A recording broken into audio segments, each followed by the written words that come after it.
Ng umaga po sa ating lahat mga idol, kumusta po kayo? Yung mga viewers ko po, yung silent viewers ko po, tsaka yung nag-like sa akin, maraming salamat po sa inyo. Lalo na po doon sa nag-subscribe sa akin sa munting channel ko. Maraming salamat po sa inyo lahat. Meron pong nag-request sa akin na kumari daw ipakilala ko yung mga napapana kong isda kahit sa maga o gabi. Ay apagbigyan po natin dahil maganda rin po naman suggest nila para makilala po nila yung mga napapana ko doon sa pangisda ko.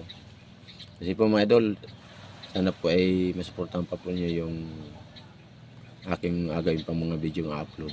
Maraming salamat po sa mga buong suporta niyo.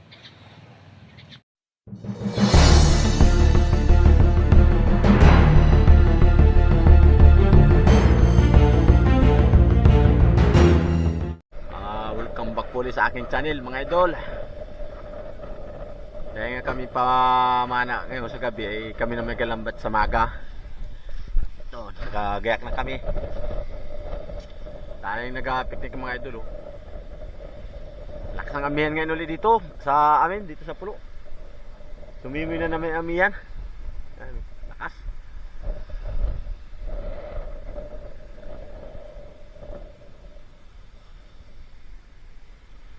Ano makarami kami ngayon mga idol at kwan. Yung makaigigi ang kita.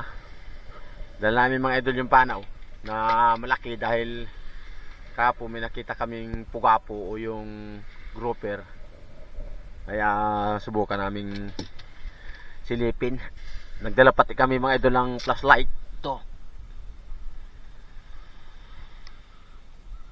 Para kahit madilim ang butas, madali siya makita. Ito eh. Ngayon mga idol, papunta na kami doon sa kabila. Ayan, doon kami bumusod doon sa dulong punta. Yung buhangin nakita yung mga ba na yan. Diyan kami nanggaling dahil diyan kami nagabara ng motor. Papunta na kami kabila ito mga idol. Doon sa ano. Yan. Dumating na kami mga idol doon sa bahay niya. Yung pugapo nakita namin kahapon ay binalka namin. Dinala ko na pati idol yung mga pampana, flashlight. Para kung sakaling nandun siya, kaya kung nagdala ng flashlight, ay madali ang butas niya. Pag siya ay nalintian doon sa loob, ay makita natin at mapapana siya. Ayan. Narito kami mga idol sa kabila ng pulo. Ayan. Mababaw lang itong mga idol. Siguro mga 7 o 6 di pa lang itong kanyang inatirahan. Ayan. Ayan. Papunta na tayo mga idol doon sa tapat niya. Yung may kanto na yan, yung may buhangin na yan, nandyan lang siya. Aturo ko sa inyo mga idol mamaya kung saan yung tirahan niya.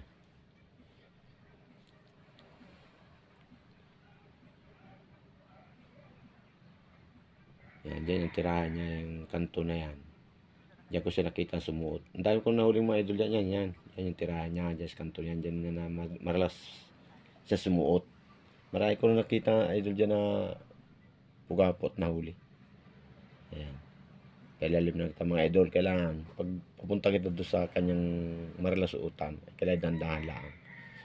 Kung minsan nakadungaw lang siya eh pag siya nabigla, masuot siya.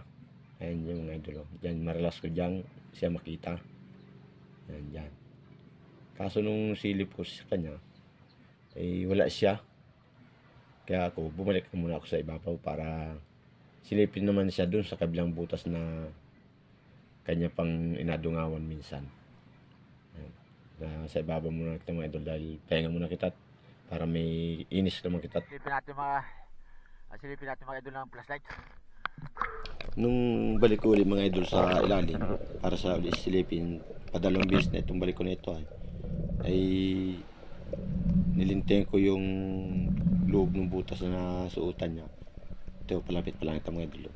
Nung paglinti ko dyan, wala pa rin siya.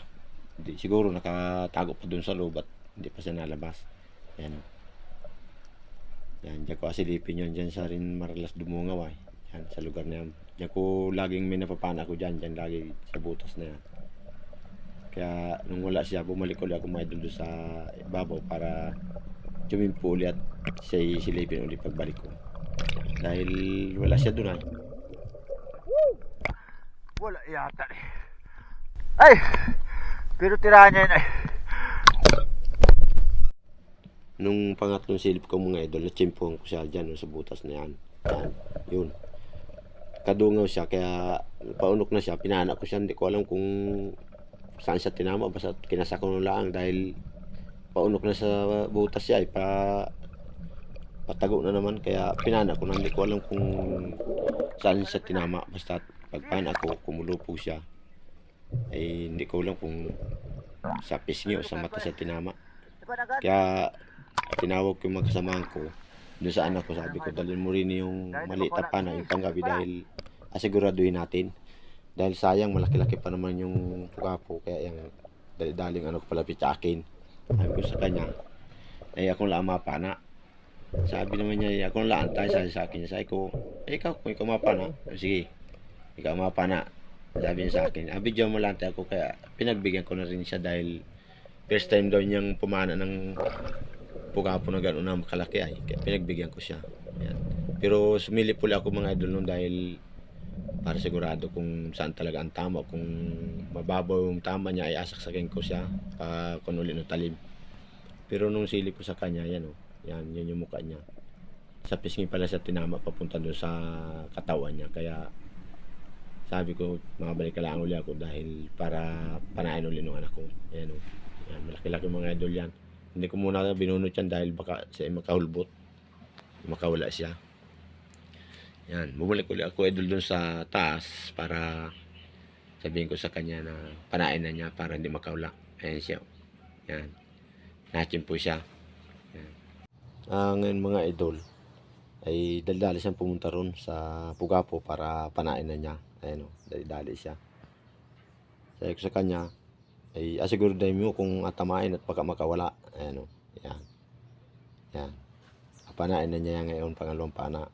Yan, pagkapana niya, hinila niya na palabas. Ayan o, yan, malaki yan mga idol. Kaso nung paibabaw na siya, sumabit yung hago ng pana, yung nylon na tali ng talim. Ay binitawan niya yung isda.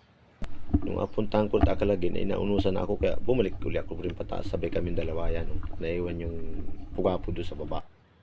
Ayan. Hindi naman na siya makawala dahil dalawa na ang tama niya. Sabi ko, abal ka na lang namin ulit nung anak ko. Ayan, ibabaw muna kami ulit dahil wala nang hangin sa katawan, ay maunos na. Ayan. Sabi ko sa kanya, ikaw na makuha at videoan ta. Ayan siya. May agos-agos mga idol, kaya tumapat ulit siya doon sa isda. Ayan o, abal ka na niya ngayon yung mga idol. Tuntuwa nga na siya ngayon mga idol dahil first din daw talaga niya makapana ng ganito kalaking pukapo. Ayan o. Yan. Kinalag niya yung tali nung pana ko at nagsabi doon sa bato. Ayan mga idol, dala niya na pa ibabaw. Yan. Yan ang tawag dito mga idol sa amin, ang tawag niya pugapo. Ayan o.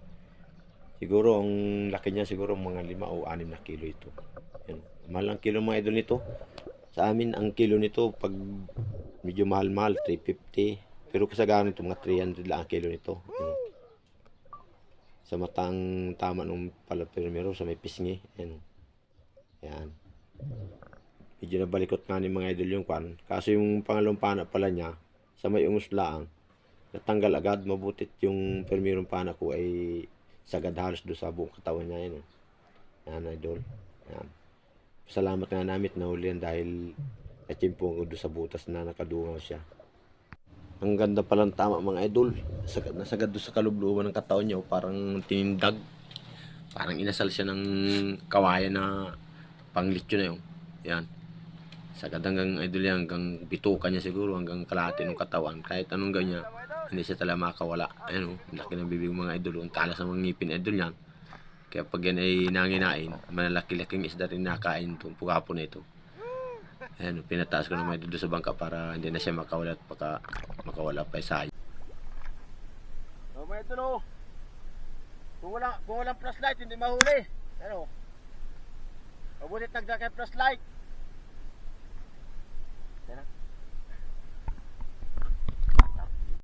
Ito naman mga idol yung pangalawang nakita na pugapo. Para siya may nabantayan ng pagkain doon sa kanto ng bato. Kaya ang gawin ko, dinandahan ko sa lapitan para di makamalay. Pinana ko agad at yun. Kapana ko niyan mga idol. Nasintruhan siya. Parang doon nadali sa utakan. Yan o. Hindi na siya na makagalaw. Kaunting kulupog laan niya. Yari na agad siya o. Parang sapul yung sintruhan talaga sa utak niya.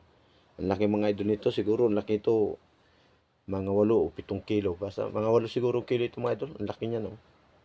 Pugapo rin idol ito, yung pangalawang napana namin nung mga kasama ko. Yan, ang laki.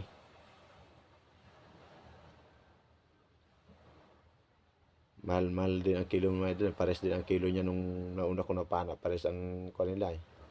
Ang presyo. Ang laki nito mga idol. Salamat po Lord at nadali namin. Hindi siya nakamalay. Napaganda siguro mga idol yung ko. Yung subok sa kanya. Siguro ay may pagkain siyang inabantayan doon sa kanto ng bato. Kaya hindi siya nakamalay. Kung nakamalay mga idol sumuot yan. Baka hindi namin nahuli. Pero alanganin mahuli din namin yan. Dahil may flashlight akong dala eh. Iba na mga idol talaga yung may flashlight kang dala dahil pag nasa madilim na butas yan, kung minsan nakadungaw lang talaga ito ay nakabantay kung may mapasok ng isda at akainin niya. Ang laki mga idol. Ang ganda ng tama talaga.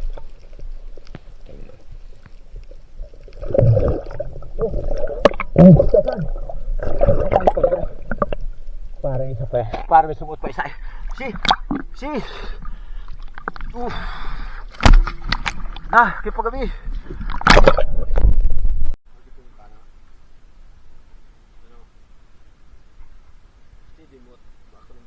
Dapat nasa likod ako, hawak ko yung pana eh.